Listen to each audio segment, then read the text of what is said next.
ഒന്ന് കൊലപാതകം നടത്തിയവന് എന്താണ് കോടതി അവനെ ശിക്ഷിക്കുന്നത്? ഗൂഢാലോചന എന്ന് പറഞ്ഞൊരു നമ്പറാണ്. ആയുധം ദുരുപയോഗം ചെയ്തു പറഞ്ഞു എന്ന് മറ്റൊരു തെറ്റാണ്. വിശ്വാസവഞ്ചന ചെയ്തു എന്ന് പറഞ്ഞ് വേറെ ഒരു തെറ്റാണ്. കൊലപാതകം എന്ന് പറഞ്ഞിട്ടുള്ള മറ്റൊരു തെറ്റാണ്. 4 തെറ്റുകൾക്കാണ് ഒരാള് ശിക്ഷിക്കപ്പെടുന്നത്. ഇങ്ങനെ ഒരു തെറ്റുമായി ചെന്നാൽ തന്നെ ഇന്ത്യൻ കോടതിയിൽ തന്നെ 4ഓ 5ഓ തെറ്റുകൾ ഉണ്ടാകും.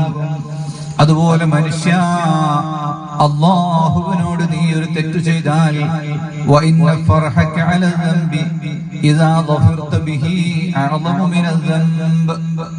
ഒരു തെറ്റു ചെയ്താൽ അതിന്റെ പേരിൽ നിനക്കൊരു സന്തോഷം വരുന്നോ മനസ്സിന്, എങ്കിൽ ആ സന്തോഷം മറ്റൊരു തെറ്റാണ്. മദ്യപാനം ഒരു തെറ്റാണ്. മദ്യപിച്ചപ്പോൾ നിനക്കൊരു ഹരം തോന്നിയെങ്കിൽ അത് മറ്റൊരു തെറ്റാണ്.